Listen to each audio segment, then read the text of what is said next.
பெரியோர்களே, நண்பர்களே, மாணவ செல்வங்களே, இந்த நிகழ்ச்சியை மிகச் சிறப்பாக ஏற்பாடு செய்து நடத்தி கொண்டிருக்கிற மாலை முரசு தொலைக்காட்சியினுடைய ஆதார சுருதியாக விளங்கியவர்கள் உடல் மண்ணுக்கு உயிர் தமிழுக்கு என்ற ஒரு ஓங்கார நாதத்தை இந்த உலகத்திற்கு பரப்பிய ஒப்பற்ற தமிழர் தந்தை சீபா ஆதித்தனார் ஐயா அவர்களின் மூத்த மைந்தர் தர்மதுரை என்று எல்லோராலும் பாராட்ட பெற்ற ராமச்சந்திர ஆதித்தனார் அவர்களால் தொடங்க பெற்று இன்றைக்கு மிகச் சிறப்பாக நடைபெற்று கொண்டிருக்கிறது என்றால் அதற்கெல்லாம் அவர்களுடைய ஆசியும் தமிழ் சமுதாயத்தினுடைய ஆதரவும் தான் என்பதனை சொல்லிக்கொண்டு ஒப்பற்ற லட்சியத்தை கொண்ட மாலை முரசு தொலைக்காட்சியினுடைய பட்டிமன்றத்தினை நம்முடைய ஜெருசலேம் பொறியியற் கல்லூரியிலே நடத்துவதை நாங்கள் பெருமையாக கருதுகிறோம். இந்த நிகழ்ச்சியை பொறுத்தவரை புத்தாண்டு சிறப்பு பட்டிமன்றமாக உருவெடுத்திருக்கிறது. ஒவ்வொரு திருவிழாவிலேயும் ஒவ்வொரு தொலைக்காட்சியிலும் நல்ல பட்டிமன்றத்தை தருவதற்கு காரணம் நல்ல சிந்தனைகளை விதைக்க வேண்டும். அதன் வழியாக இந்த சமுதாயம் முன்னேற்றமடைய வேண்டும், உயர்வடைய வேண்டும் என்பதற்காகத்தான் இப்படிப்பட்ட தலைப்புகளிலே உங்களையெல்லாம் சந்திக்கிறோம். இன்றைக்கு சந்திக்கிற தலைப்பு ஒரு அருமையான தலைப்பு, இதுவரையில் யாரும் பேசாத தலைப்பு. இளைஞர்களின் முன்னேற்றத்திற்கு பெரிதும் துணை புரிவது பாசமிகு இல்லமா பரந்த உலகமா? இந்த உலகம் உங்களையெல்லாம் முன்னேற்றுகிறதா, இல்லை உங்கள் தாய் தந்தையர் உற்றார் உறவினரை கொண்ட இல்லம் உங்களை முன்னேற்றுகிறதா? 3 வயதிலே தோளுடைய செவியனே என்று பாடினார் ஞானசம்பந்த பெருமான். அந்த ஞானசம்பந்த பெருமானுக்கு இருக்கிற ஆற்றல், அறிவு ஏன் இன்றைக்கு இருக்கிற இளைஞர்களுக்கு இல்லை என்று சொல்ல முடியுமா? ஒவ்வொருத்தரும் எவ்வளவு பெரிய கண்டுபிடிப்புகளை கண்டுபிடிக்கிறான் தெரியுமா? அப்போ அந்த இளைஞனை வழிநடத்தி செல்ல வேண்டிய பொறுப்பு யார் கையில் இருக்கிறது? அப்பா பெரிய இந்த கேமரா இருக்கு, கேமராவை இயக்குறார் ஐயா. அந்த இயக்குகிற கேமரா இருக்கே, கேமராட்ட தவறு கிடையாது, கேமரா நல்லா இருக்கு. அதை இயக்குவர் கையில் தான் இருக்கு. அவருக்கு கோணா மானான்னு அங்கிட்டு தள்ளினார் வச்சுக்க, ஏன் முகம் தெரியாது. எனக்கு நேர அவர் தொட்டார்னா என் முகம் தெரியும். அங்கிட்டே காமிச்சாருன்னு வச்சு என்னை பிடிக்கல அவருக்கு, இந்த மூஞ்சியெல்லாம் என்னத்துக்கிட்டா டிவியில் காமிக்கணும் அப்படின்னு முடிவெடுத்து அவர் டபக்கு நாங்கள் திருப்புறாரு வச்சுங்க, முடிஞ்சு போச்சு என் கதை. அப்போ யார் கையில் இருக்கு? கேமராட்ட தப்பா? கேமரா தவறல்ல, இயக்குகிற நம்முடைய தவறு, நம்முடைய சரியே தவிர கேமரா மீது தவறு இல்லை. அதனால இன்னைக்கு சொல்லி வைக்கிறேன், இளைஞர்கள் மீது தவறு கிடையாது. எந்த தவறையும் இளைஞர்கள் மீது சொல்லாதீர்கள். இளைஞர்கள் தவறே செய்ய மாட்டார்கள், தவறே செய்ய எண்ணாதவர்கள் தான் இளைஞர்கள். இல்லைன்னா நான் கேட்குறேன் ஒரே ஒரு கேள்வி. இன்னைக்கு நான் ஒரு கேள்வி கேட்குறேன் தம்பி, உங்களுக்கெல்லாம் அந்த போட்டி கிடையாது. இன்றைக்கி நீங்கள் 100 மார்க் எடுக்கணும், அது எடுக்கணும், செமஸ்டர் பாஸ் பண்ணணும், அப்படி பாஸ் பண்ணணும், இன்ஜினியர் ஆகணும், பெரிய ஆள் ஆகணும், எம்எஸ் படிக்கணும், வெளிநாட்டுக்கு போகணும், சம்பாதிக்கணும். இதுதான் உங்கள் ஆத்தா அப்பா சொன்னது என்ன? அப்பா நல்லா படி, நல்லா படி, நல்லா படி. எந்த கல்லூரியிலையும், எந்த பள்ளிக்கூடத்துலையும், எந்த வீட்டிலையும் நீ நல்லா படி, 100 மார்க் எடுக்கணும், அடுத்தவனை விட ஜெயிக்கணும், அவனை விட பெருசாக வரணும், இவனை விட பெருசாக வரணும், இதைத்தான் சொன்னமே தவிர அவனை விட நீ நல்ல பிள்ளையாக வரணும், இந்த மனித நேயத்தோடு வரணும், மனுஷனாக வரணும், நல்ல மனுஷனாக இருக்கணும், இந்தியாவை காப்பாற்றக்கூடியவனாக இருக்கணும், நாட்டை காப்பாற்றக்கூடியவனாக சொன்னதே கிடையாது. ஒரு நாளாவது நீ நல்ல பிள்ளையாக இருக்கணும் சொன்னாங்களா? காலேஜில் நீ தான் முதல் ஆளாக இருக்கணும். என்ன பண்ணுவியோ தெரியாது, இந்த பாரு என்ன பண்ணுவியோ தெரியாது, நீ தான் முதல் மார்க் எடுக்கணும். அப்போ என்ன பண்ணுவியோ தெரியாதுன்னா என்ன அர்த்தம்? என்ன பண்ணுவியோ தெரியாதுன்னா படித்து மார்க் எடுக்கணும்னு சொன்னால் பரவாயில்லையா? என்ன பண்ணுவியோ தெரியாது, நீ என்ன பண்ணுவியோ தெரியாது, நீ தான் ஜெயிக்கணும். நீ என்ன பண்ணுவியோ தெரியாது, நீ தான் ஜெயிச்சு பதவிக்கு போகணும். நீ என்ன பண்ணுவியோ தெரியாது, அவனை தோக்கடிக்கணும். அதுக்கும் இதுக்கும் என்ன வித்தியாசம்? என்ன பண்ணியாவது ஜெயிக்கணுங்கிறவனுக்கு, என்ன பண்ணியாவது படிக்கணுங்கிறவனுக்கு என்ன வித்தியாசம் இருக்குது? அப்போ இந்த சமுதாயம் கெடுக்குது, பிள்ளைங்களை கெடுக்குது. அப்பா ஒரு பாதையில் ஒழுங்கா போ. காட்டாற்று வெள்ளம். இளைஞன் என்பவன் யார் தெரியுமா? இந்த உலகத்து மக்களுக்கு சொல்லுகிறேன், இளைஞன் என்பவன் காட்டாற்று வெள்ளம். அந்த காட்டாற்று வெள்ளத்தை 2 கரைக்குள்ளே கொண்டு வர வேண்டும். அந்த 2 கரைக்குள்ளே கொண்டு வரவில்லை என்றால் அந்த காட்டாற்று வெள்ளம் அடிக்கிற அடியிலே இந்த உலகம் சீரழிந்து போய்விடும் என்பதை மறந்து விடாதீர்கள். நான் உண்மை, அந்த காட்டாற்று வெள்ளத்தை 2 கரைக்குள்ளே கொண்டு வருவது இல்லமா இந்த உலகமா?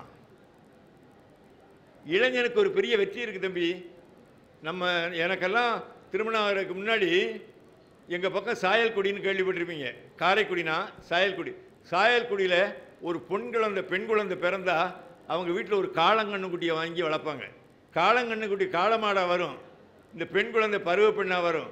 உடனே அறிவிப்பாங்க, எங்கள் வீட்டில் ஒரு பருவ பெண் இருக்கிறாள். இந்த காளை மாட்டை அடக்குவவர்களுக்கு அந்த பெண்ணை கட்டி கொடுப்போம்னு. நம்ம இளைஞர்கள் என்னை மாதிரி ஆள் அப்போ சொல்கிறேப்பா, அப்போ என்னை மாதிரி இளைஞர்கள்லாம் என்ன பண்ணோம், போய் பார்க்குறது சாயல்குடியில் அந்த காளை மாடை கட்டி வச்சுருப்பாங்க. காளை மாடை காமிப்பாங்க. முதல்ல காளை மாடை காமிச்சோன்னா பொண்ணை காமிப்பாங்க. பொண்ணை பார்ப்போம், காளை மாடை பார்ப்போம், பொண்ணை பார்ப்போம். பாதி பேர் திரும்பி போயிடுவோம். ஏன் தெரியுமா? இதை கட்டிக்கிறக்கா காளை மாடை அடக்கணும், வேண்டாம் வேண்டாம் அப்படி போயிடுவோம். கவனி, இந்த மாதிரி சில பேர் என்ன பண்ண தெரியுமா, இந்த காளமாட்டு குத்தி நம்ம செத்தாலும் பரவாயில்ல, இந்த பொண்ணை கட்டியே ஆகணும், இவ்வளோ அழகான பொண்ணை நம்ம விட்டுப்படாரா அப்படின்னு அந்த பொண்ணுக்காக போராடுறதுக்கு தயாராக வருவேன். அதுக்கப்புறம் காளமாட்டை அடக்கி அந்த பொண்ணை கல்யாணம் பண்ணிக்கிறாங்க. இப்போ அந்த போட்டியை நிறுத்திட்டாங்க. ஏன் தெரியுமா? அந்த போட்டி நடந்திருந்தா எனக்கெல்லாம் கல்யாணம் ஆகுமா? நான் அதனால இறக்கப்பட்டு நடத்தினேன்னு நினைக்கிறீங்களா? இல்லை இல்லை, ஒரு வீரத்தை அறிவு வென்றது. வீரத்தை அறிவு வென்ற ஒருத்தன் போனேன், காளமாடை பார்த்தேன், அந்த பொண்ணை பார்த்தேன். அந்த பொண்ணுக்கு அப்பங்கிட்ட கேட்டேன், யோ இந்த காளமாட்டை அடக்கினாத்தான் உன் பொண்ணை கட்டி கொடுப்பியா?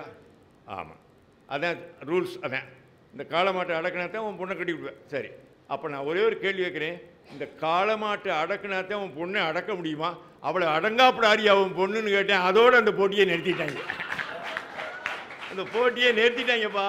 இந்த இளைஞர்களை எப்படி முன்னேற்றப் போகிறார்கள் என்ற ஒரு கேள்வியை கேட்டு அந்த பாசமிகு இல்லமே என்று பேச வந்திருக்கிற காரைக்குடிக்கு அருகிலே உள்ள ஊசுருவையிலிருந்து வருகின்றிருக்கிற டாக்டர் சரஸ்வதி நாகப்பன் அவர்கள் அவர்களை அன்போடு பாராட்டி பாசமிகு இல்லமே என்று பேசுமாறு கேட்டுக்கொண்டு, இளைஞர்களின் முன்னேற்றத்திற்கு பெரிதும் காரணம் பாசமிகு இல்லமா பரந்த உலகமா?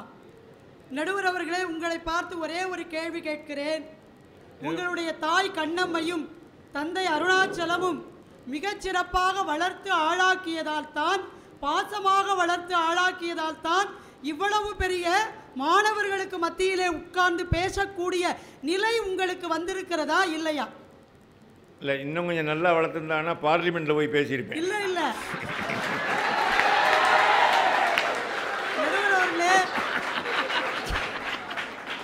அவங்க உங்களை சரியா வளர்க்காமல் விட்டிருப்பார்கள் என்று சொன்னால் நீங்கள் இருக்க வேண்டிய இடம் இந்த இடமா இருந்திருக்காது, தமிழ் மேடைகளாக இருந்திருக்காது, வேலூரா இருந்திருக்கும், இல்லாட்டினா ராஜபாளையமா இருந்திருக்கும், பாளையங்கோட்டையா இருந்திருக்கும், இல்ல மதுரையா இருந்திருக்கும். ஏன் சொல்றேன்னா, நீங்க என்ன வேணா சொல்லுங்க, வேலூரை சொல்லுங்க, பாளையங்கோட்டையை சொல்லுங்க, மதுரையை சொல்லுங்க, ராஜபாளையத்தை சொன்னீங்கன்னா நாய்களோட நீ சேர்த்து விட்டுருவாங்க. நடுவர் அவர்களே, இல்லம் என்பது திருவள்ளுவர் சொன்னது போல அன்பும் அறனும் உடைத்தாயின் இல்வாழ்க்கை பண்பும் பயனும் அது என்று சொன்னார். எந்த குடும்பத்தில் அன்பும் அறனும் சேர்ந்திருக்கிறதோ அந்த குடும்பம் தான் பாசம் மிகுந்த குடும்பம்.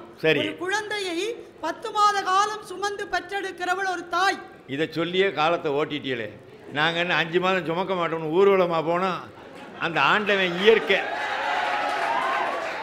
அந்த இயற்கை உங்களுக்கு அதை தந்துருச்சு, எங்களை இப்படி அனாதையா விட்டுருச்சு. நடுவர்களே, ஒரு குழந்தையை கருவிலே சுமக்கிற போது ஒரு தாய் என்ன நினைக்கிறாளோ அதனுடைய மறு வடிவமாகத்தான் குழந்தைகள் உருவாவார்கள் என்பதற்கு ஒரே உதாரணம், சத்ரபதி சிவாஜி கருவிலே இருந்தபோது அந்த தாய் ஜிஜிபாய் கேட்ட கதைகள் தான் மிகப்பெரிய வீரனாக சத்ரபதி சிவாஜி உருவானதற்கு காரணம் அந்த தாய் கேட்ட கதைகள்.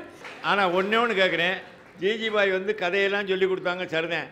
இப்போ இருக்க தாய், எங்கள் சம்மந்தப்பட்ட இந்த பிள்ளைகளுடைய தாய் தகப்பனாலாம் என்ன பார்க்குறாங்க?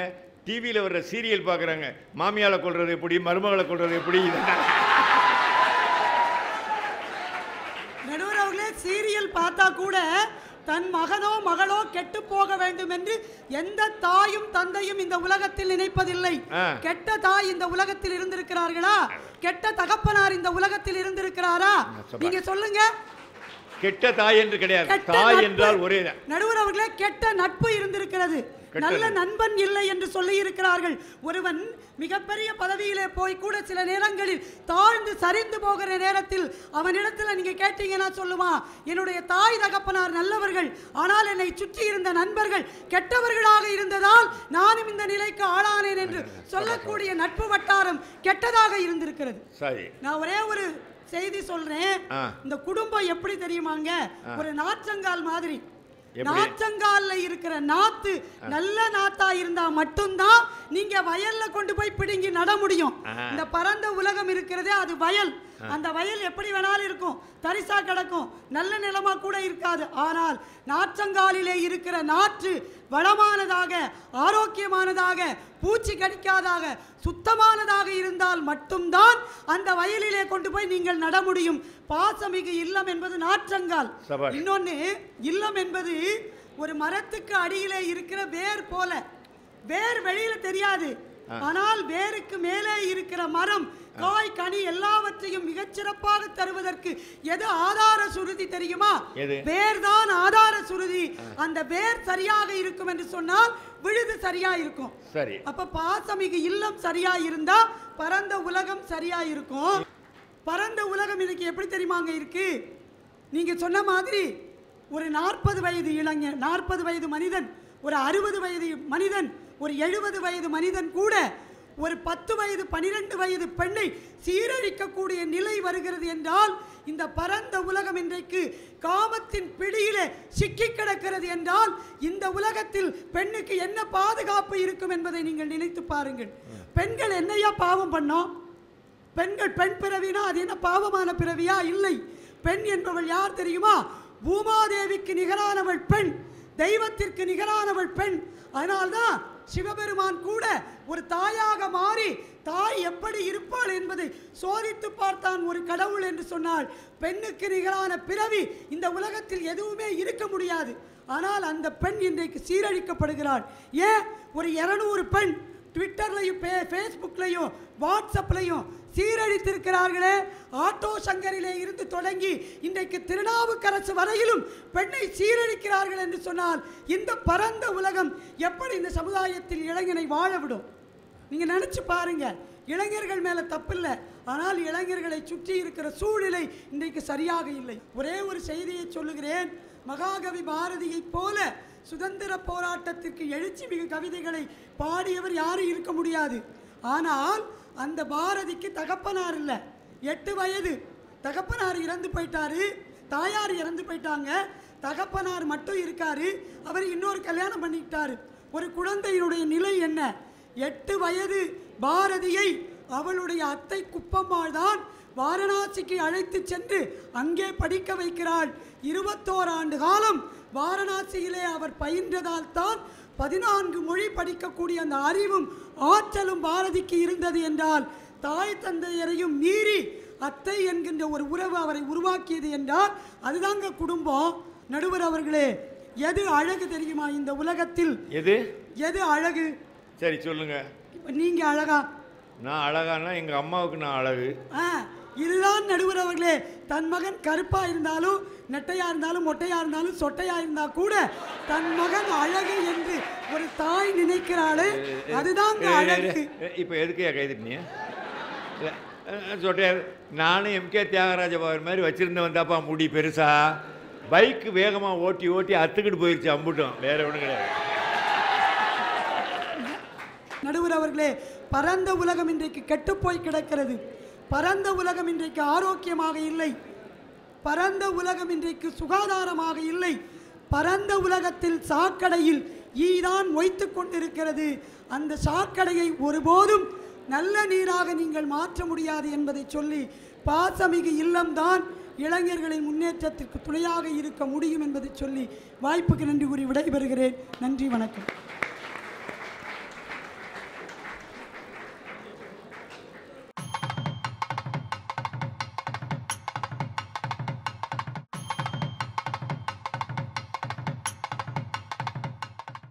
அருமையான கருத்தினை மிகச் சிறப்பாக டாக்டர் சரஸ்வதி நாகப்பன் அவர்கள் சொல்லிவிட்டு அமர்ந்திருக்கிறார்கள்.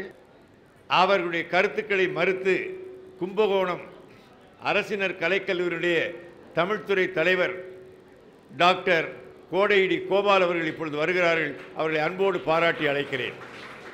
நடுவர் அவர்களே, என்னப்பா? அன்பு சகோதரி சரஸ்வதி அவர்கள் நல்ல விதையை விதைப்பது நாற்றங்களாக இருப்பது வீடு என்று அவர்கள் சொல்லி அமர்ந்தார்கள். நாற்றங்காலிலே இருக்கிற நாற்று என்கிற இளைஞர்கள் சரியாக இருப்பார்களே, ஆனால் அவர்கள் விதைக்கப்படக்கூடிய நிலத்தில் சரியாக இருக்கும் என்று அவருடைய வாதம். நான் கேட்கிறேன், நாற்றங்காலிலே இருக்கிற நாற்று என்கிற இளைஞர்கள் சரியாக இருந்திருப்பார்களே, ஆனால் இன்றைக்கு அனாதை இல்லங்கள் உருவாகி இருக்கிறதற்கு என்ன காரணம் என்பதை அவர்கள் தெளிவுபடுத்த வேண்டும். குழந்தைகள் நல்லபடியாக பெற்றோர்கள் வளர்த்திருப்பார்களே, ஆனால் அந்த பெற்றோர்களை அந்த குழந்தைகள் நல்ல முறையாக வளர்ப்பார்கள். எனவே வளர்ப்பு சரியில்லை, அதனால் வளர்கிற இளைஞர்களுக்கும் சரியில்லை என்பதனுடைய வாதம். இரண்டாவதாக ஒரு கருத்து, இல்லத்திலேயே நல்ல நன்மைகளையும் சிறப்புகளும் கிடைக்கும் என்றால் இவ்வளவு பெரிய கல்லூரிகளும் இவ்வளவு பெரிய நிறுவனங்களும் இவ்வளவு பெரிய தொழில்நுட்பங்களும் இந்த நாட்டிற்கு தேவையில்லாத ஒன்றாகி போய்விடும். ஒன்று சொல்கிறேன், வீட்டிலே எல்லாம் கிடைக்கும்னா எதுக்கு வெளியில வரணும்? தேவையில்லையே, அவ்வளவுதான், ஒரே வார்த்தை. வீட்டிலே எல்லாம் கிடைக்கும்னா வெளியில வர வேண்டியதில்லை. காலேஜ் தேவையில்லை, பள்ளிக்கூடம் தேவையில்லை.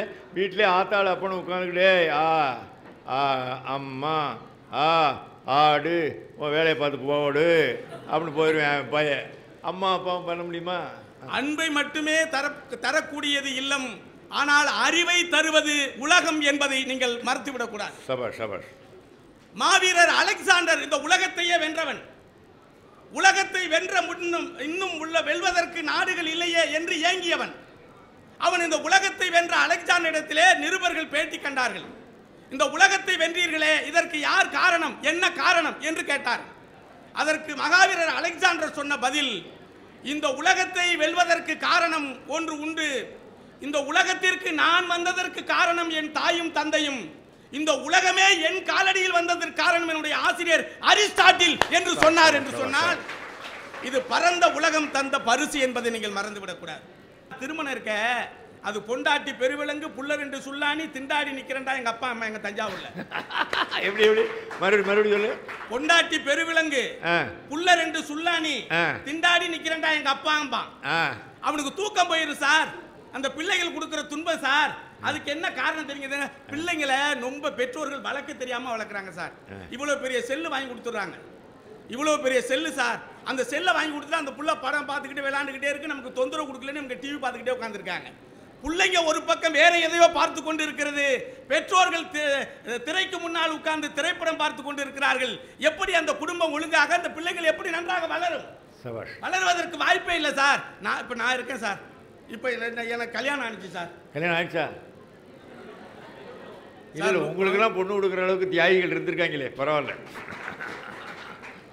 கல்யாணம் ஆச்சுங்கிறத விட சார், அந்த கல்யாணத்தினால நான் படுற துயரத்தை தான் நீங்க எண்ணி பார்க்கணும். சொல்லுங்க.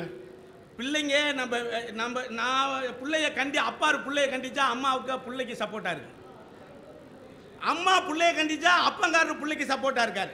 2 பேரும் சேர்ந்து கண்டிச்சா புள்ள வேற பக்கம் போயிடுது. இதுதான் குடும்பம். இன்னொன்னு கேட்கிறேன், ஒரு நட்பாக ஒரு அன்பாக அந்த பிள்ளைகிடத்துல ஒரு சோசியல், அதாவது ஒரு மனம் விட்டு பேசக்கூடிய பெற்றோர்களை விரல் விட்டு எண்ணக்கூடியவர்கள் தான் இன்னைக்கு இருக்கிறாங்க. யார் நட்பா இருக்கா? ஆனால் இந்த இளைஞர்களை பார்த்து கேட்கிறேன், இந்த இளைஞர்களுக்கு மனம் விட்டு பேசக்கூடிய ஒரு நட்பு என்கிற காதல் என்கிற புனிதமான தத்துவம் வெளியில தான் கிடைக்குது, உள்ள கிடையவே கிடையாது. நீங்க நான் சொல்லுவேன் சார், நான் ஒரு ப்ரொஃபசர். தம்பி ஒரு அருமையான செய்தியை சொன்னாரு, நீங்க யாரும் ஏத்துக்கவே இல்லை, எனக்கு தெரியுது. ஏன்னா காதல் என்பது பொய் என்பதை உணர்ந்த மகான்களாக நீங்கள் எல்லாம் மாறிவிட்டீங்க.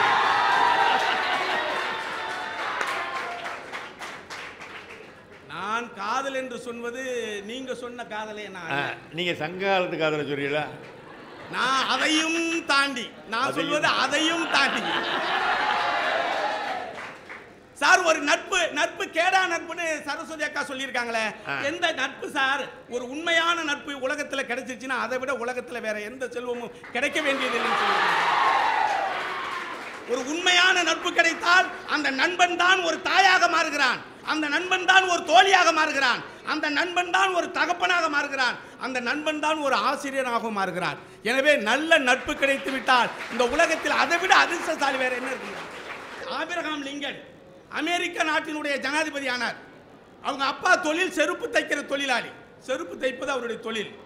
செருப்பு தைக்கிற தொழிலாளருடைய மகன் ஆபிரகாம் லிங்கன் அமெரிக்க வெள்ளை மாளிகையினுடைய ஏகாதிபத்தியத்தில் ஜனாதிபதி ஆனான் என்றால் அவன் வெளியிலே வந்ததனுடைய விழிப்புணர்ச்சியை தவிர வீட்டுக்குள்ளே இருந்திருந்தால் இன்னும் 100 செருப்புக்கு தொழிலாளியாக முதலாளியாக ஆகியிருப்பான். அமெரிக்காவினுடைய ஏகாதிபத்தியத்தினுடைய ஜனாதிபதியாக ஆபிரகாம் லிங்கன் ஆகியிருக்க முடியாது. சரி, ஜனாதிபதி ஆயிட்டார், உட்கார்ந்து இருக்கிறார். அதுல ஒரு வெள்ளைக்காரன் கேட்டான், ஆபிரகாம் லிங்கன் அவர்களே, நீங்கள் இன்றைக்கு அமெரிக்காவுடைய ஜனாதிபதி ஆகிவிட்டீர்கள், ஆனால் உன் தந்தையார் தைத்து கொடுத்த செருப்பு என் காலில் இன்னும் கிளியாமல் இருக்கிறது என்று சொன்னான். அதற்கு ஆபிரகாம் லிங்கன் சொன்னது என்ன தெரியுமா? இப்போது கிழிந்து போனாலும் அதை தைத்து கொடுக்க நான் தயாராக இருக்கிறேன் என்று சொன்னான். என்று சொன்னால் நாளும் ஒவ்வொரு பாடம் கூறும் காலம் தரும் பயிற்சி உன் நரம்போடு தான் பின்னி இருக்கணும் தன்மான உணர்ச்சி. எனவே அன்பை தருவது வேண்டுமானால் இல்லமாக இருக்கலாம், அறிவை தருவது பரந்த உலகம் என்பதை நீங்கள் மறுக்க முடியாது. அன்பு பெரிதா அறிவு பெரிதா எது என்று நீங்கள் முடிவு செய்தால் அறிவுதான் என்று நீங்கள் தீர்ப்பளிப்பீர்கள். எனவே அன்பிற்குரிய செல்வங்களே, இளைஞருடைய முன்னேற்றத்திற்கு அடிப்படையாக இருப்பது பரந்த உலகமே தவிர பாசமிகு இல்லம் இல்லை என்று உறுதியாக இறுதியாக நான் கூறி விடைபெறுகிறேன். வாய்ப்புக்கு நன்றி, வணக்கம். வீட்டுக்குள்ளே வந்த பிறகு ஜாதியை சொல்லி இது அந்த தெரு இந்த தெருன்னு அப்படி ஒரு உணர்ச்சியை ஊட்டிடுறாங்க. அவங்க அன்ன ஜாதி இவங்க என்ன ஜாதின்னு. ஆனால் பரந்த உலகத்திலே தான் ஜாதி மத பேதமற்ற நட்பு வளர்ந்து கொண்டிருக்கிறது. அந்த நட்பு தான் ஒரு இளைஞனை வாழ வைத்துக் கொண்டிருக்கிறது என்று அருமையான செய்தியை சொன்னார். அதை நான் ஏற்றுக்கொள்கிறேன். வெளி உலகத்திலே தான் நண்பர்கள் தோழிகள், நண்பர்கள் தோழிகள், இவர்கள் வழியாகத்தான் பல்வேறு பாடங்களை நாம் கற்றுக்கொள்ளுகிறோம் என்பதையும் அவர் சொன்னார். அதுவும் ஏற்றுக்கொள்ள தகுந்தது என்பதை சொல்லி அவருக்கு என்னுடைய பாராட்டுக்களை தெரிவித்து அடுத்து பாசமிகு இல்லமே என்று புதுக்கோட்டையிலிருந்து வருகை இருந்திருக்கிற நல்ல போராட்ட களங்களை கண்டு வெற்றி பெற்றிருக்கிற, நான் இவ்வளவுதான் சூசகமாக சொல்லுவேன், நல்ல போராட்ட களங்களை கண்டு வெற்றி பெற்றிருக்கிற மிகச்சிறந்த வெற்றி வீரர் நம்முடைய பேராசிரியர் பெருந்தகை புதுக்கோட்டை ஜி வள்ளியப்பன் அவர்கள் பாசமிகு இல்லமே என்று பேச வருகிறார். அவரை அன்போடு பாராட்டி அழைக்கிறேன். இல்லத்துக்கு இன்னொரு பேர் வீடு, வீடுக்கு இன்னொரு பேர் கூடு. இந்த கூடு வீடு இதெல்லாம் இருக்கிறதுனால தான் தேடுதல் என்கின்ற ஒரு சிந்தனை எழுகிறது. நாட்டில் அந்த சிந்தனை எழுகிறது இல்லை. இன்னும் சொல்ல போனா என்னுடைய மூதாதையர்கள் எப்படிப்பட்டவர்கள் தெரியுமா? வீடுன்னு ஏன் பேர் வச்சாங்க தெரியுமா? தீயவற்றை எல்லாம் விடு விடு விடு என்று உணர்த்த வேண்டும் என்பதற்காகத்தான் வீடு என்று வைத்தார்கள். ஏன் நாடுன்னு வச்சாங்க தெரியுமா?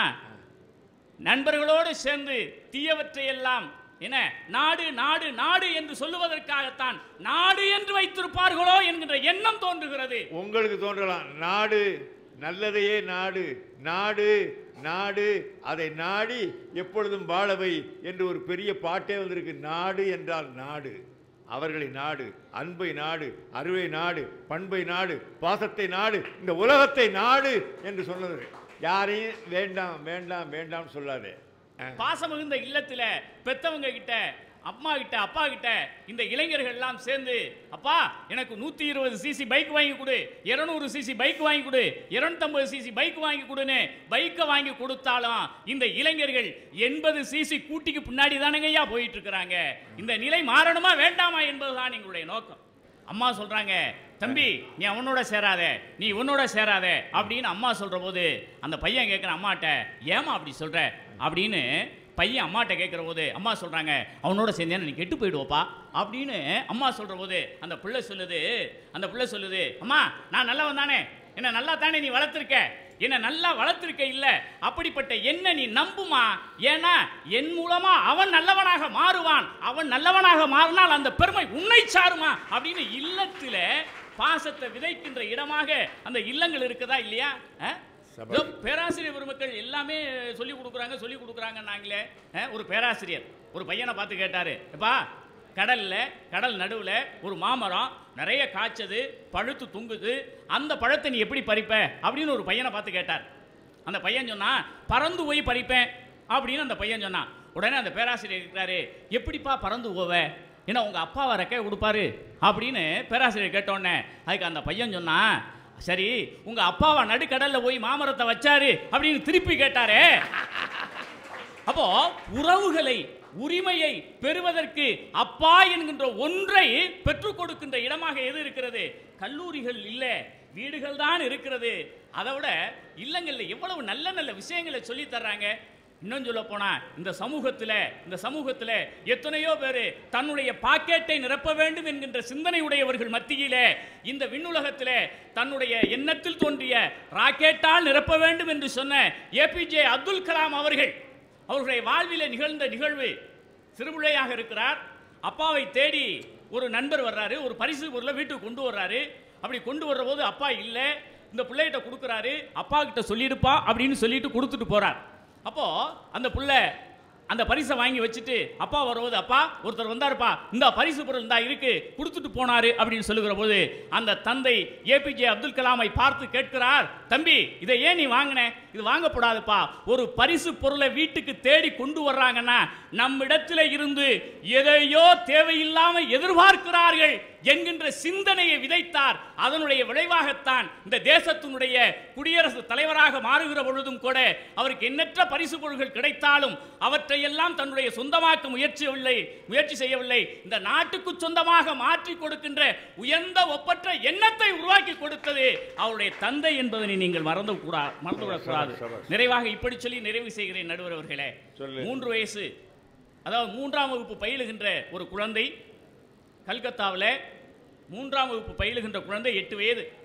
அந்த பிள்ளையினிடத்தில் அவங்க ஆசிரியர் கேட்கிறாரு, நீ என்னாக போற அப்படின்னு கேட்கிறார். நானும் ஒரு பையன்கிட்ட கேட்டேன், தம்பி நீ என்னாக போற அப்படின்னு கேட்கிற போது, எங்க மாமனுக்கு நான் மருமகனாக போறேன்னா. இப்படி பிள்ளைங்க இருக்கிறாங்க. ஆனா அந்த வகுப்புல இருந்த பிள்ளைங்க ஒருத்தன் சொன்னா, நான் டாக்டராக போறேன், நான் இன்ஜினியராக போறேன், நான் வக்கீலாக போறேன், நான் கலெக்டராக போறேன் அப்படின்னு சொல்ற போது ஒரே ஒரு பிள்ளை மட்டும் எழுந்து, நான் குதிரை வண்டி ஓட்டுகின்ற அந்த குதிரை வண்டி ஓட்ட வேண்டும், ஆக குதிரை வண்டிக்காரனாக நான் மாற வேண்டும் அப்படின்னு சொல்லுகிற போது அந்த வகுப்பில் இருந்த மற்றவர்கள்லாம் சிரித்தார்கள், ஆசிரியரும் சிரித்தார். அன்று மாலை அவங்க தாய் புவனேஸ்வரி இந்த பிள்ளையை அழைக்க வருகிற போது அந்த ஆசிரியர் சொன்னார், உங்க பிள்ளை கேளுங்க, நீ என்னாக போகணும்னு கேட்டேன், உங்க பிள்ளை என்ன சொன்னா நீங்களே கேளுங்க அப்படின்னு சொல்லுகிற போது அம்மா அந்த பிள்ளையை பார்த்து கேட்டாங்க, எப்பா என்னப்பா சொன்னேன், நீ என்னாக போற அப்படின்னு சொல்ற போது, நான் குதிரை வண்டிக்காரனா மாறணுமா அப்படின்னு சொன்னேன் அப்படின்னு சொன்னோன்னே அந்த தாய் கோவப்படல, ஆவேசப்படல, மாறாக சந்தோஷமா பிள்ளையை அழைச்சிட்டு போயிட்டு வீட்டில் போய் அந்த பிள்ளைக்கு தேவையானதை கொடுத்து சாப்பாடுலாம் கொடுத்து, கண்ணா உன்னுடைய ஆசை நிறைவேற என்னுடைய வாழ்த்துக்கள் அப்படின்னு சொல்லிட்டு உடனே அந்த பிள்ளைய அழைச்சிட்டு போய் பூஜை ரூமுக்கு கூட்டிட்டு போறாங்க. பூஜை ரூம்ல பார்க்கிற போது அங்கே கிருஷ்ணர் அந்த குதிரை சாரதியோட குதிரை வண்டிகளோட அந்த கிருஷ்ணரை பார்த்து, இந்த படத்தை பார்ப்பா, இந்த படத்தை பார்க்கிறபோது என்ன தோணுது, இந்த படத்தை பார்க்கிற போது எல்லோரும் கையெடுத்து வணங்குகிறார்கள், வணங்குகின்ற தெய்வமாக அவர் இருக்கிறார் என்று என் மனதிலே தோன்றுகிறதம்மா அப்படின்னு சொல்கிறது. அப்படியா, நீயும் குதிரை வண்டியை ஓட்டுற போது உன்னையும் இந்த சமூகம் ஒரு காலத்திலே இப்படி வணங்க வேண்டும் என்று அன்றைக்கு அந்த தாய் சொல்லிக் கொடுத்ததனுடைய விளைவாகத்தான் இந்த தேசத்தினுடைய ஆன்மீக சிந்தனையை சிகாகோவில் போய் 2.5 மணி நேரம் ஒழித்து இந்திய தேசத்தினுடைய ஆன்மீக சிந்தனையை விதைத்தார் என்று சொன்னால் அந்த விதைத்ததற்கு அடிப்படை காரணம் அந்த தாய் தான். ஆக பரந்த உலகம் ஒருபோதும் நல்லவற்றை செய்வதில்லை, பாசமிகுந்த இல்லம்தான் எல்லாவற்றையும் செய்கிறது என்கின்ற நல்ல தீர்ப்பை வழங்க வேண்டுமாய் கேட்டு, எங்கள் பக்கமே நல்ல தீர்ப்பை வழங்க வேண்டுமாய் கேட்டு வாய்ப்புக்கு நன்றி பாராட்டி விடைபெறுகிறேன். நன்றி, வணக்கம்.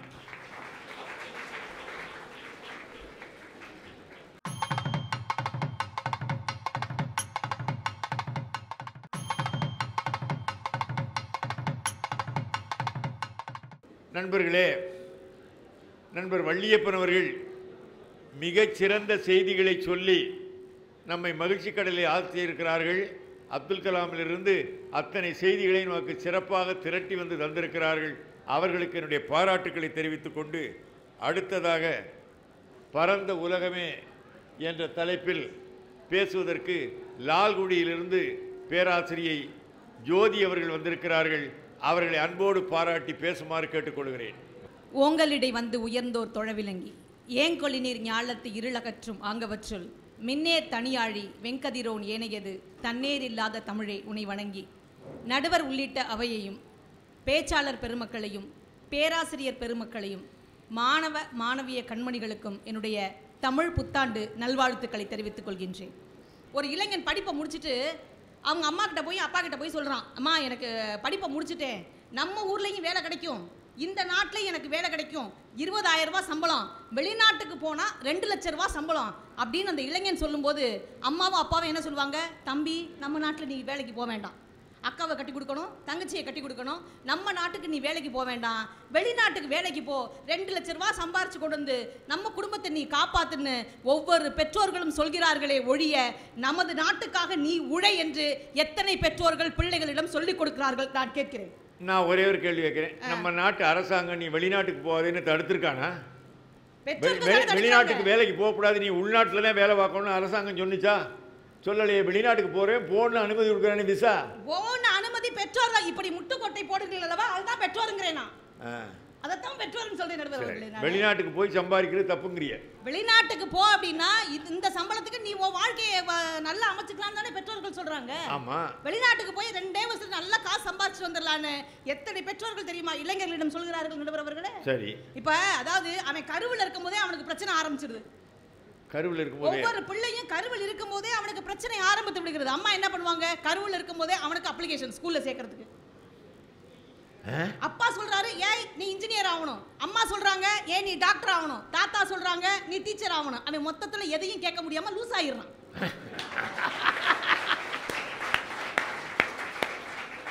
ஆமா, இவ்வளவு பேர் இத்தனை குழப்பம்னா நம்ம என்னதான் ஆகுறது? அதான் ஆக முடியும். அது மட்டும் ஈஸியா ஆகலாம், அது மட்டும் ஈஸியா ஆகலாம். வெளி உலகத்தில் சந்தோஷம் இருக்கிறதோ இல்லையோ, முதல் வீட்டுல சந்தோஷம் இருக்கா? நான் கேக்குறேன். அது வேணும். அப்பா சொல்றாரு பிள்ளைய பார்த்து, என்னடா மார்க் வாங்கியிருக்க, என்ன மார்க் வாங்கியிருக்க? பக்கத்து வீட்டு பையனை பாடுறா, ஒரே ஸ்கூல் 2 பேரும், ஒரே வாத்தியாரு, ஒரே பரீட்சை, ஒரே கொஸ்டின் பேப்பர், உன்னை விட அவன் மட்டும் எப்படா மார்க் வாங்கினா அப்படிங்கிறார் அப்பா. அதுக்கு புள்ள சொல்றான், அப்பா வேற இல்ல, அவங்க அப்பா அறிவாளி அப்படிங்கிறாங்க. ஒரு வீட்டுக்கு போயிருந்தேன், விருந்தாளியா வீட்டுக்கு போயிருந்தேன், வெளியில நாய்கள் ஜாக்கிரதைன்னு எழுதி இருந்துச்சு. என்ன ஒரு வீட்டுக்கு ஒரு நாய் தானே காவலுக்கு இருக்கும், நாய்கள் ஜாக்கிரதைன்னு போட்டிருக்கே அப்படின்னு சொல்லிட்டு அந்த அழைப்பு மணியை அழுத்துறேன். உள்ள இருந்து ஒரு அம்மா, என்ன வேணும் அப்படின்னாங்க. சரிதான், நாய்க்கு பதிலாக நாய்கள்னு எழுந்தது மிகச்சரியான ஒன்று அப்படின்னு நானே முடிவு பண்ணிட்டேன். நடுவர்களே, அதெல்லாம் ரொம்ப பேர் கூப்பிடுறது வைக்கிறது வாங்க என்ன வேணும் வாங்க. இப்போ வீட்டுக்கு வீடு பெரும் தொல்லப்படுத்துகிறாங்களா? அவங்கள விரட்டுறதுக்காண்டியே பல பேர் நாயாக மாற வேண்டியிருக்கு, தெரியுதா? அதனால நாய்கள் ஜாக்கிரதைன்னு போட்டு வச்சிருந்தேன். புள்ளைய பார்த்து அப்பா சொல்றாரு, ஏன் புள்ளையாடா நீ, ஏன் எனக்கு பிறந்திருக்கியே அப்படின்னா, அப்ப ஏன் அப்பாவா நீ எனக்குன்னு வந்து வாய்ச்சிருக்கே அப்படிங்கிறான். என்ன சொல்றீங்களோ அதைத்தான் கிடைக்கும் பிள்ளைகிட்ட இருந்து பதில். படத்துல தான் சொல்லுவாங்க, ஆடி போய் ஆவடி வந்தா என் புள்ள டாப்ல வருவான், அது ரீலு. புரட்டாசி முடிஞ்சு ஐப்பசி வந்தா என் புள்ள புது மனுஷனா மாறுவான், இது ரியலு. என் பிள்ளை நல்லவன்னு சொல்லி பெற்றோர்கள் சொல்லக்கூடாது, இன்னாரு பிள்ளை நல்லவன்னு இந்த உலகம் சொல்ற நடுவர்கள். பையன் வந்துட்டு ஆப்பிள் போன் வச்சிருக்கான், எங்களால எதுவுமே சொல்ல முடியலன்னு பெற்றோர்கள் சொல்கிறார்களே, ஏன் ஆப்பிள் போன் வச்சிருக்க மாட்டான்? அப்பா ஆண்ட்ராய்டு, அம்மா ஐபோனு, அவன் ஏன் வச்சிருக்க மாட்டான் நான் கேக்குறேன். இதெல்லாம் என்ன வெளிநாட்டு பேரா இருக்கே? போனோட பேர் நடுவர்களே. எப்போ நீங்க உங்க கையில செல்போன் வச்சிருக்கீங்களோ பிள்ளைங்க அதை விட அதிகமாக தானே செல்போன் வச்சிருப்பான். அதாவது நாம முதல் நிராகரிக்கணும். மகாத்மா காந்தி கிட்ட போயிட்டு ஒரு அம்மா தான் பிள்ளைய கூட்டிட்டு போயிருக்காங்க.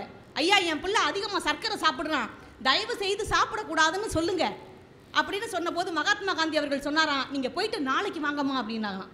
அந்த அம்மா நினைச்சாங்களாம், இது ஒரு சின்ன விஷயம், இதை ஏன் போயிட்டு நாளைக்கு வாங்கன்னு சொல்றாரு அப்படின்னு சொல்லிட்டு மறுநாள் வந்து கேட்டாங்களாம், ஏன் அப்படி சொன்னீங்கன்னு சொல்லும்போது, நானே சர்க்கரை அதிகமாக சாப்பிட்றேன், நான் சர்க்கரை சாப்பிடுவதை தவிர்த்தால் தான் உங்க பிள்ளைகளுக்கு நான் அறிவுரை சொல்ல முடியும், அதனால் தான் நாளை வாருங்கள் என்று சொன்னேன் என்று மகாத்மா காந்தி அவர்கள் சொன்னாராம். நான் கேட்கிறேன், இளைஞர்கள் தவறு செய்து விட்டார்கள், இளைஞர்கள் தவறு செய்து விட்டால் என்று சொல்கிறீர்களே, இளைஞர்கள் எங்கிருந்து வந்தவன் நான் கேட்கிறேன். சந்திர மண்டலத்தில் நம்ம குதிச்சானா? நல்லவனும் கெட்டவனும் ஒவ்வொரு குடும்பத்திலிருந்து தான் நடுவர்களை வருகிறான். ஒவ்வொரு குடும்பத்திலிருந்து தான் வர நல்லவனும் கெட்டவனும் எப்படி நம்ம சொல்ல முடியும்? அதாவது வள்ளுவர் தான் சொன்னாரு, குணனும் குடிமையும் குற்றமும் குன்றா இனனும் அருந்தியாங்கு நட்புன்னாரு. ஒரு நண்பனை தேர்ந்தெடுக்கிறியா, அவன் எப்பேற்பட்ட குடும்பத்திலிருந்து வந்தவன் அப்படின்னு பாரு. அவன் நல்ல குடும்பத்திலிருந்து வந்தவனா, ஒழுக்கமுடைய குடும்பத்திலிருந்து வந்தவனா அப்படின்னு பார்த்துட்டு அவனுடன் நட்பு கொள் என்று வள்ளுவர் சொன்னார் என்றால், எப்பேற்பட்டவும் நல்ல குடும்பத்திலிருந்து வந்தால்தான் அவன் நல்ல மனிதனாக இருக்க முடியும். நடுவர்களே, நிறைவாக ஒரே ஒரு செய்தியை சொல்லிட்டு நான் முடிச்சிடறேன். அதாவது விழுப்புரத்திற்கு அருகில் உள்ள ஒரு கிராமத்தில் ஊராட்சி ஒன்றிய தொடக்கப்பள்ளியில் அன்னபூர்ணா என்ற ஆசிரியை, அன்னபூர்ணா என்ற ஆசிரியைக்கு ஆசை என்னவென்றால் தான் மருத்துவராக வேண்டும் என்ற ஆசை. அவருடைய அப்பாவின் கட்டாயத்தின் பேரில் ஆசிரியர் பயிற்சியை முடித்து ஆசிரியராகிறார். இன்றைக்கு அந்த ஆசிரியை 5ஆம் வகுப்பு படிக்கக்கூடிய தமிழ் பாடத்தை எடுத்து படிக்க, தமிழ் மொழியை எடுத்து தேர்ந்தெடுக்கக்கூடிய பிள்ளைகளிடம் ஆங்கில மொழி ஃபோனிக்ஸ் என்று சொல்லக்கூடிய அத்துணை முறைகளையும் பிள்ளைகளிடம் கற்றுக் கொடுத்து கரிபாத்திரம் விளக்கக்கூடிய 5ஆம் வகுப்பு மாணவி அழகாக பிரிட்டிஷ் இங்கிலீஷ் பேசுகிறாள் என்றால் அந்த ஆசிரியை கற்றுக் கொடுத்த பாடம் தான் நடுவர் அவர்களே. அதாவது அமெரிக்க நாட்டில் முன்னாள் அதிபர் ஒபாமா அவர்களுடைய தலைமையில் ஒரு கல்வி நிறுவனத்தில் இந்தியாவிலிருந்து சென்ற ஆசிரியை தான் சொன்னார்களாம், மற்ற நாடுகளை விட எங்களுடைய நாட்டில் கல்வியோடு ஒழுக்கமும் போதிக்கப்படுகிறது, அதனால் தான் இந்த உலகத்தில் காலூன்றி எங்கள் இளைஞர்கள் நிற்கிறார்கள் என்றால் ஒரு நாளும் இல்லை, குடும்பத்தை விட இந்த உலகம்தான் இளைஞனை வரவேற்கிறது என்று சொல்லி, ரோஜா செடி போலே நீ பூக்கலாம் இங்கே, காற்றோடு போராடும் குணம் வேண்டுமே, ஒரு பறவை மோதி கோபுரம்தான் சாய்ந்திட முடியாது, உன் உள்ளங்கையில் சூரியனை மறைத்திட முடியாது அப்படின்னு ஒவ்வொரு இளைஞனையும் ஊக்குவிக்கிறது என்றால் காரணம் இந்த உலகம்தான் என்பதை சொல்லி இன்றைய இளைஞர்களின் முன்னேற்றத்திற்கு பெரிதும் உதவியாக இருப்பது இல்லம், பாசமிகு இல்லத்தை விட பரந்த உலகமே என்பதை சொல்லி நன்றி கூறி விடைபெறுகிறேன். நன்றி, வணக்கம்.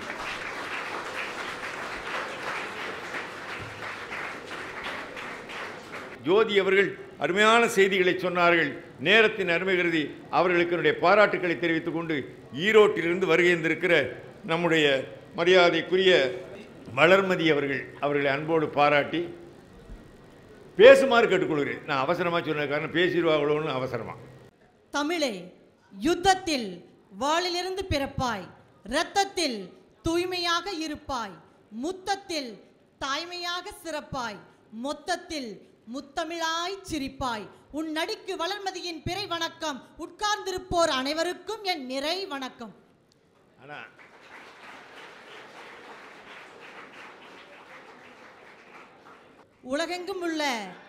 உலகெங்கும் உள்ள மாலை முரசு தொலைக்காட்சி நேயர்களுக்கு தமிழ் புத்தாண்டு வாழ்த்துதலை தெரிவித்துக் கொள்கிறேன்.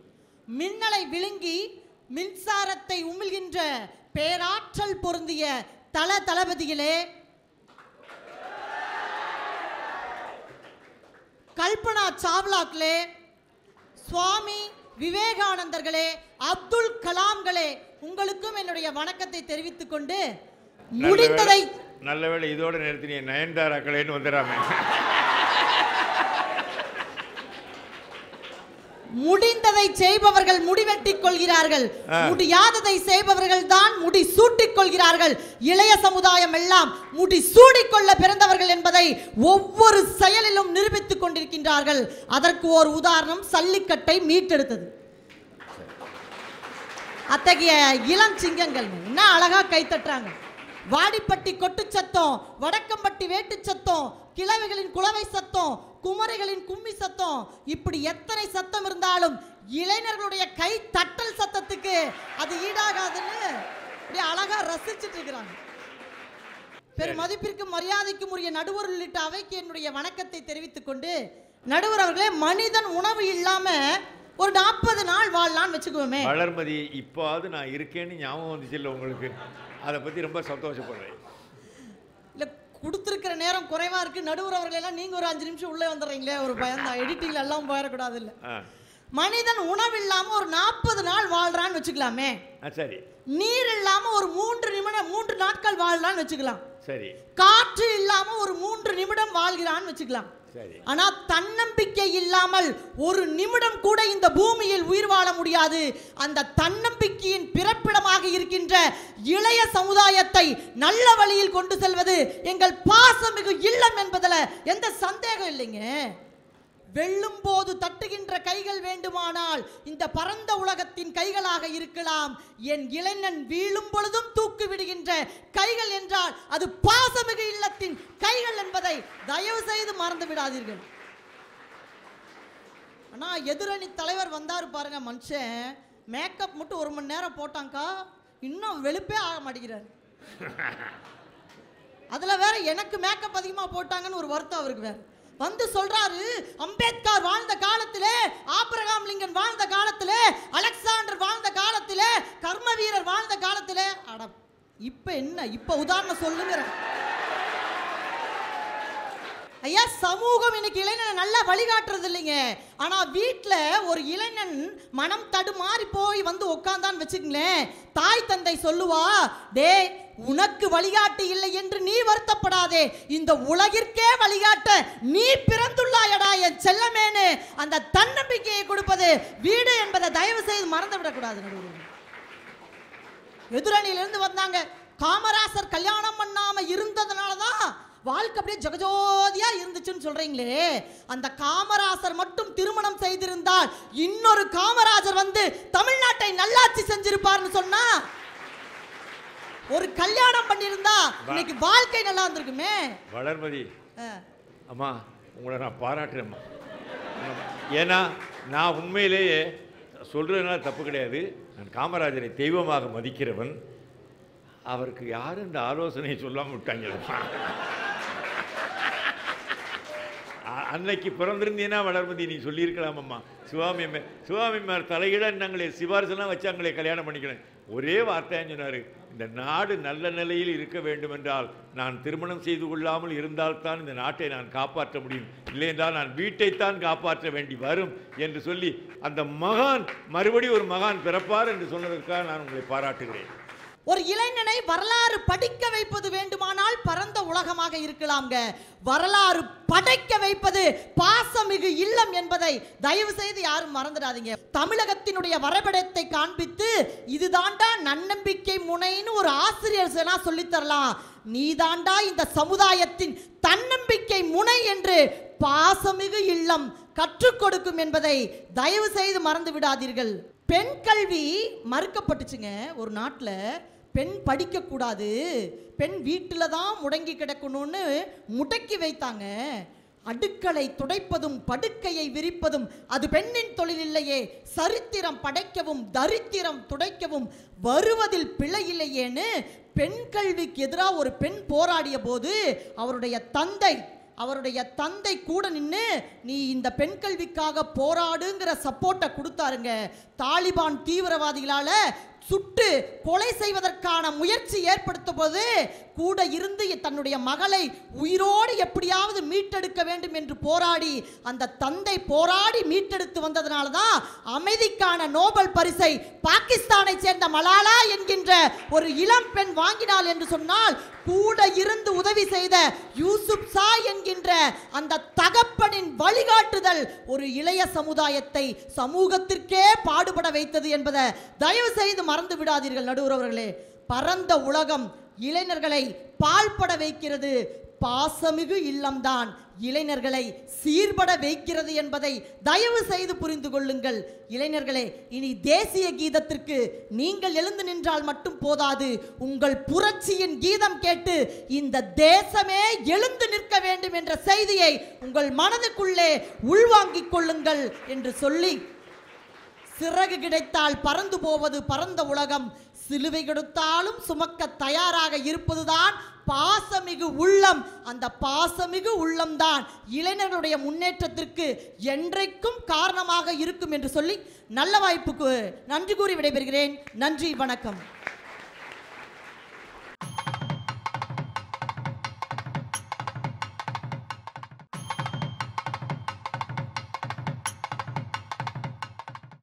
இப்போ அவங்க பேசின செய்திக்கெல்லாம் பதில் சொல்லணும். அவங்க டயத்துக்கு தான் நான் பேசுவேன்னு சொல்லக்கூடாது. உங்களுக்கு ஒரு டைம் கொடுத்துருக்கேன், அந்த டயத்தில் முடிக்க வேண்டும் என்று கேட்டு பட்டுக்கோட்டையிலிருந்து வருகின்றிருக்கிற ஜெயசித்ரா அவர்கள். மனதில் உறுதி வேண்டும், மனதில் உறுதி வேண்டும், வாக்கினிலே இனிமை வேண்டும், நினைவு நல்லது வேண்டும், நெருங்கின பொருள் கைப்பட வேண்டும், கனவு மெய்ப்பட வேண்டும், கனவு மெய்ப்பட வேண்டும் என்ற பாரதியின் வரிகளை வணங்கி என் பெருமதிப்பிற்கும் பாசத்திற்கும் உரிய நடுவர் அவர்களே, பேச்சாளர் பெருமக்களே, ஜெருசலம் கல்லூரியின் மாணவ மாணவிகளே, உலகின் சாளரமாக திகழும் மாலை முரசு தொலைக்காட்சி நாளிதழுக்கும் மனம் கனிந்த தமிழர் திருநாள் வாழ்த்துக்களையும் வணக்கத்தையும் கூறி, ஏன் இப்போ ஜல்லிக்கட்டை இழுத்தாங்க?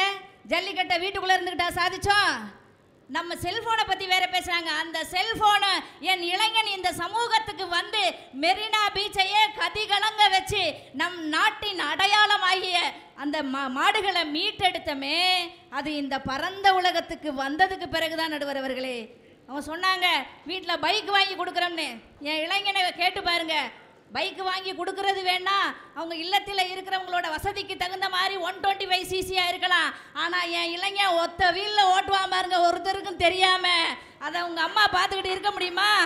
ஆனால் நண்பன் பாப்பா தூக்குடா நான் பார்த்துக்கிறேன், ஒத்த வீலில் நிற்பா. அந்த சாதனையை செய்ய விடுவீங்களா? சைக்கிள் ஓட்டவே விடாது அம்மா.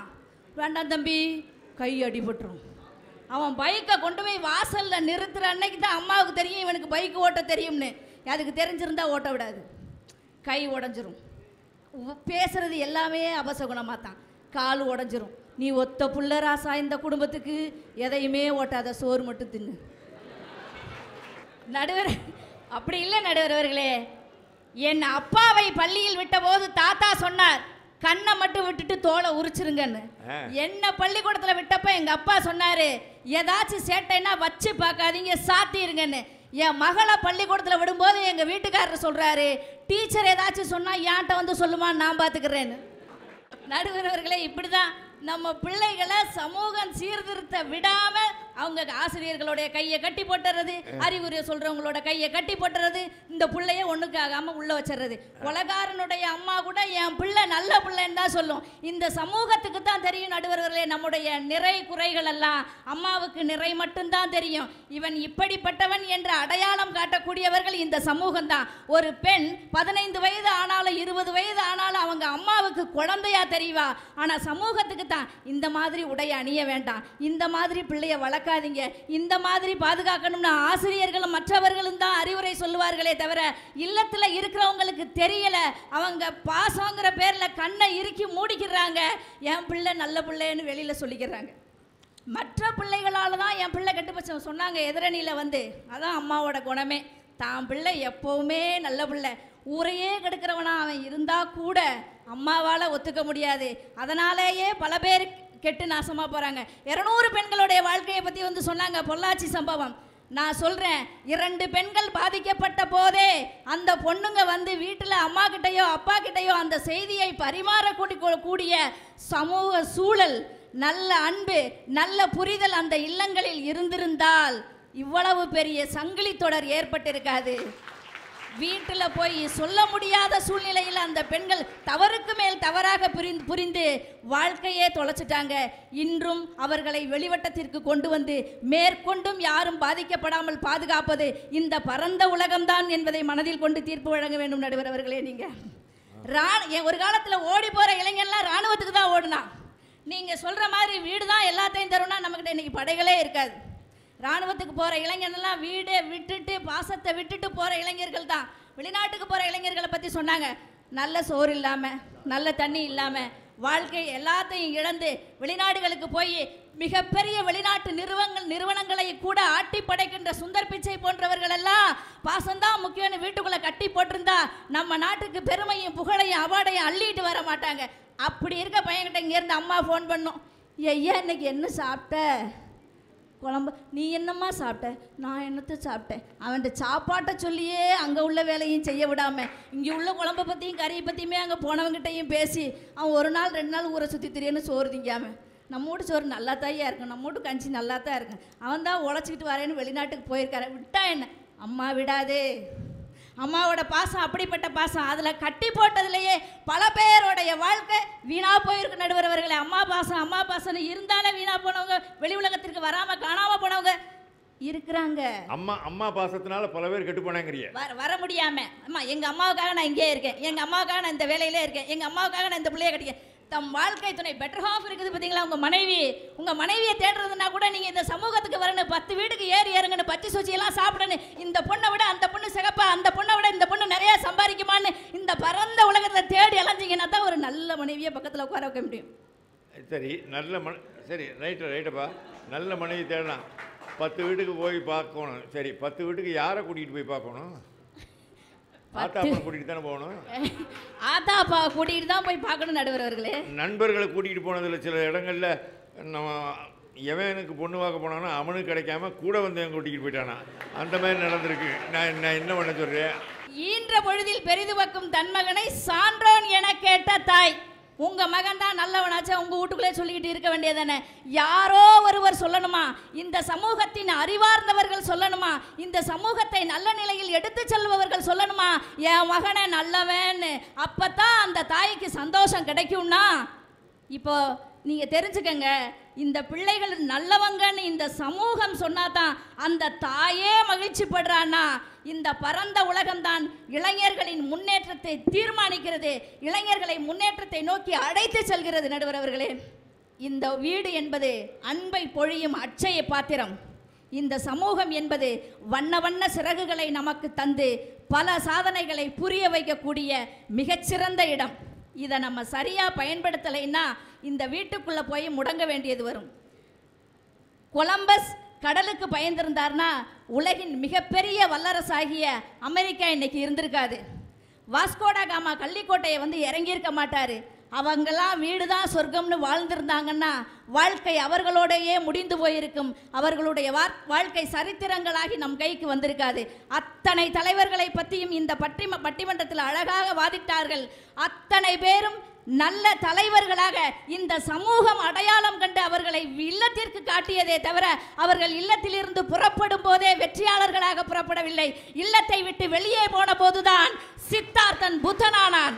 ஒவ்வொருவரையும் இந்த சமூகம் அடையாளம் காட்டி முன்னிறுத்தி மிகச்சிறந்த தலைவர்களாக்கி அவர்கள் வழியில் நடந்து கொண்டிருக்கிறார்கள். இன்றைய சூழ்நிலையிலும் இந்த பரந்த உலகம் கைவிரிக்கிறது. நல்ல நிலையில் அவர்களை அழைத்து செல்லத்தான் நாம் பயன்படுத்துவோம், நம் வாழ்க்கையை பாதுகாத்துக் கொள்வோம் என்று அன்போடு கேட்டுக்கொண்டு, எந்த வகையில் பார்த்தாலும் இந்த உலகம் இளைஞர்களின் முன்னேற்றத்திற்கு எதிரான பாதை அல்ல, அவர்களை கரம் நீட்டி கைகோர்க்கும் நல்ல உலகமே என்ற தீர்ப்பை வழங்குமாறு உங்களை அன்போடு கேட்டுக்கொண்டு, மாலைமுரசு தொலைக்காட்சி நேயர்கள் அனைவருக்கும் இனிய தமிழ் புத்தாண்டு வாழ்த்துக்களை மீண்டும் ஒரு முறை கூறி வாய்ப்பளித்த நல்லுள்ளங்களுக்கு நன்றி கூறி விடைபெறுகிறேன். நன்றி. சின்ன பயலே சேதி கேளடா, நான் சொல்ல போகிற வார்த்தையை நல்லா எண்ணிப்பாரடா. ஆளும் வளரணும், அறிவும் வளரணும், அதுதான்டா வளர்ச்சி. உன்னை ஆசையோடு ஈன்றவளுக்கு அதுவே நீ தரும் மகிழ்ச்சி. உன் நரம்போடு தான் பின்னி வளரணும் தன்மான உணர்ச்சி என்று பாடிய பட்டுக்கோட்டை கல்யாண சுந்தரம் அவருடைய ஊரிலிருந்து வந்திருக்கிற ஜெயசித்ரா அவர்கள் தன்மான உணர்ச்சியை ஊட்டி பேசியிருக்கிறார்கள். ஏனென்றால் பெண்களுக்கு உண்மையிலேயே அந்த உணர்ச்சியை ஊட்டினார்கள். இன்றைக்கு தீர்ப்பாகவும் சொல்கிறேன், அவர்களுடைய பேச்சையும் ஏற்றுக்கொண்டு சொல்கிறேன். ஒரு செய்தி, அவமானம் என்ற சொல்லே நம்முடைய அகராதியிலிருந்து எடுக்கப்பட வேண்டும். அவமானம் என்ற ஒரு சொல்லே தேவையில்லை. ஏன் தெரியுமா? அவமானம் என்று எதுவுமே கிடையாது இந்த உலகத்திலே. அவன் என்னை அவமானப்படுத்திட்டான், இவன் என்னை அவமானப்படுத்திட்டான், என்னை அசிங்கப்படுத்திட்டான், என்னை கேவலப்படுத்திட்டேன், அப்படிப்படுத்திட்டேன், என்னை பார்த்தோன்னே முறைச்சிக்கிட்டு போகிறேன், என்னை பார்த்தோன்னே வெறிச்சிக்கிட்டு போகிறேன். என்ன அவமானம்? எந்த செயலையும் அவமானம் என்று கருதாமல் உங்கள் தாய் தந்தையரிடம் சொல்லுங்கள். உடனே நீங்கள் சொல்ற எங்கள் ஆத்தா அப்பா கிட்ட சொன்னால் கேட்குறோம்னா சொல்கிறாங்க, உனக்கு எங்கே அறிவு போச்சு, உனக்கு எங்கே புத்தி போச்சு, நீ நடந்து வரணும், நீ குனிஞ்சதில் நிமிராமல் வரணும். குனிஞ்சதில் நிமிராமல் போனோம்னா எதுக்க வர்ற ஸ்கூட்டிக்காரை அடிச்சுப்பிட்டு போயிடுறானே. இதே குனிஞ்சதில் நிமிராமன்னே சொல்லி உங்களை குனிஞ்சு நிமிர விடாமலேயே பெண்களை அடித்தார்களே, அந்த நிலையிலிருந்து நீங்கள் மாற வேண்டும் என்றால் ஒரே ஒரு செய்திதான், அவமானம் என்று எதையும் கருதாமல். என்னமா இப்போ பொள்ளாச்சி சம்பவத்தை சொல்கிறேன், அவமானம் என்று கருதாமல் ஆரம்பத்திலேயே ஒருவருக்கு தீங்கு விளைந்த போது பப்ளிக்காக சொல்லியிருந்தால் எனக்கு இப்படிப்பட்ட தீங்கு ஏற்பட்டது என்று சொல்லியிருந்தால் இத்தனை பேருடைய வாழ்க்கை காப்பாற்றப்பட்டிருக்கும் என்பதுதான் உண்மை. ஞாபகத்தில் வச்சுங்க. அதுக்காக இந்த தொலைக்காட்சி பத்திரிகைக்காரர்கள் அந்த முகத்தை போடுவதில்லை, முகத்தை போடாமல் மறைச்சி தான் போடுறாங்க. அப்போ நீங்கள் தைரியமாக இருக்கணும். ஏன்னா மகாத்மா காந்தியடிகள் ஜாலியன் வாலாபாக் போராட்டம் நடந்தபோது என்ன தெரியுமா சொன்னார்? ஏ பெண்களே, உங்களுடைய நகங்கள் கூரிய கத்திகளாக மாறட்டும். உங்களை கற்பழிக்க முனைகிறார்களா, உங்களை அவமானப்படுத்த முனைகிறார்களா, உங்களை கெடுக்க முனைகிறார்களா, அவர்களை நீங்கள் அப்படியே தண்டனை கொடுப்பதற்கு அந்த 5 நகங்களும் கூரிய கத்திகளாக மாறி அவர்களை கீறி கிழியுங்கள், காளியாக மாறுங்கள் என்று மகாத்மா காந்தியடிகள் சொன்னாரே, அந்த போதனையை நீங்கள் ஏற்றுக்கொள்ளுங்கள். ஒவ்வொரு பெண்ணும் காளியாக மாறுங்கள். அப்பொழுது காலியாக திரிபவனெல்லாம் காலியாகி விடுவான். வீட்டை விட்டு வெளியில் வந்தால் 4 நடக்கலாம். வீட்டை விட்டு வெளியில் வந்தால் 4 நடக்கலாம். அந்த 4 தெரிஞ்சு நடந்துக்கிட்டா நல்லா இருக்கலாம். வீட்டுக்குள்ளே இருக்க முடியாது. நீங்கள்லாம் வீட்டுக்குள்ளே இருந்தால் இன்ஜினியர் ஆக முடியாது. நீங்கள் வீட்டுக்குள்ளே இருந்ததா பெரிய ஆராய்ச்சியாளர் ஆக முடியாது. நீங்கள் வீட்டுக்குள்ளே இருந்திருந்தா இன்றைக்கு இந்த ராக்கெட்டை விட முடியாது. வெளியில் வந்து தான் நீங்கள் செய்யணும். வெளி உலகத்துக்கு வர்றீங்க. வீட்டை விட்டு வெளியில் வந்தால் 4 நடக்கலாம். ஆனால் அந்த 4 தெரிஞ்சு நடந்துக்கிட்டா நல்லா இருக்கலாம். அதான் விளக்கம். அதுக்கப்புறம் சொன்னால் ஒன்றா இருக்க கற்றுக்கணும். இந்த உண்மையை சொன்னால் ஒத்துக்கணும். காக்கா கூட்டத்தை பாருங்க, அதுக்கு கற்றுக் கொடுத்து யாருங்க? அது கற்றுக் கொடுத்தது யாருங்க? இந்த ஊனமுற்றோர் சொன்ன பற்றிலாம் அது மாதிரி காக்கா கூட்டத்தை பாருங்க, அதுக்கு கற்றுக் கொடுத்தது யாருங்கன்னு ஏன் கேட்டேன். காக்கா கூட்டத்தை போய் இங்கே கொண்டாட வேண்டிய காரணம் என்ன? ஒரு காக்காக்கு சோறு வச்சிங்கன்னா, இப்போ அது அந்த நடக்கலை, கிராமத்துலேயும் செய்கிறோம் நாங்கள். காக்காக்கு சோறு வச்சிங்கன்னா ஒரு காகம் மட்டும் வந்து அதை எடுத்துக்கொண்டு ஓடி விடாது. அப்படின்னு கத்தி அந்த ஊரில் உள்ள காக்காயை பூரா வந்து அந்த சாதத்தை எடுத்துக்கொள்ளக்கூடிய பண்பாடு இருக்கிறதே அது காகத்திடம்தான் இருந்தது. அதனால்தான் காக்கா கூட்டத்தை பாருங்க என்று சொன்னார். அதனால தான் நம்ம ஊரில் என்ன தெரிஞ்சணுமா, காக்காக்கு சோறு வச்சுட்டு அப்புறம் நீங்கள் சாப்பிடுங்கப்பா. ஏன் தெரியுமா காக்காக்கு சோறு வச்சுன்னா, பலருக்கும் வழங்கி சாப்பிடுவது தான் நம்முடைய வாழ்க்கையினுடைய தத்துவம் என்பதை சொல்லிக் கொடுத்த இடம் எது தெரியுமா? பாசமிகு இல்லம். மற்றவர்களுக்கும் வழங்கி நீயும் வாழ வேண்டும் என்பதை கற்றுக் கொடுத்த இடம். நீங்கள் வெளியில் வந்து படிக்கிற இடம் இல்லை. படிக்கிறதுக்கு முன்னாடியே இந்த பாரு, சோறு ஊட்டும் போதே நிலாவை காமிச்சு சோறு ஊட்டும் போதே உங்கள் தாய் ஊட்டுவாளை எப்படி தெரியுமா? நண்டு உருது நரி உருது, நண்டு உருது நரி உருது, நண்டு உருது நரி உருது. அவங்க சொன்னாங்களே, அடுத்த விட்டு மாமா கூட ஏத்தோட்டு அவர்களுக்கு. ஏன் தெரியுமா? அடுத்தவனுக்கு கொடுக்கும் பொழுது நீ சிரித்து கொண்டே கொடுக்க வேண்டும் என்பதை கற்றுக் கொடுத்த இடம் வீடு. அப்படி ஒன்னொன்னையும் சின்ன சின்ன விஷயங்களை நீங்கள் எடுத்துக்கொண்டாலும் அத்தனையும் கற்றுக் கொடுத்த இடம் வீடு என்பதை மறந்து விடாதீர்கள். அந்த பாசமிகு இல்லத்திலே தருகிற பாசத்தை நீங்கள் தவறாக பயன்படுத்தி கொள்ள வேண்டியதில்லை. வெளி உலகத்தை பார்த்து அதிலிருந்து நீங்கள் கற்றுக்கொள்ள வேண்டிய பாடங்களை கற்றுக்கொண்டு திருத்த வேண்டும் என்றால் உன் தாய் தந்தை உற்றார் உறவினர் அத்தனை பேரிடம் சொல்லி உன்னை திருத்திக் கொள்ளலாம் என்பதனை சொல்லி, எத்தனை உலகத்திலே நீங்கள் கற்றுக்கொண்டாலும், பாடத்தை கற்றுக்கொண்டாலும், பரந்த உலகத்திலே கற்றுக்கொண்டாலும் உன்னை நிலைத்து வாழ வைக்கக்கூடியது, உயர்த்தி வாழ வைக்கக்கூடியது, உன்னை பாராட்டி வாழ வைக்கக்கூடியது, நீ வாழ வேண்டும் என்று தெய்வத்திடம் கூட வேண்டி வாழ வைக்கக்கூடிய இடம் பாசமிகு இல்லம்தான் என்று தீர்ப்பு வழங்கி வாய்ப்பளித்த பெருமக்களுக்கு நன்றி பாராட்டி விடைபெறுகிறேன். நன்றி, வணக்கம்.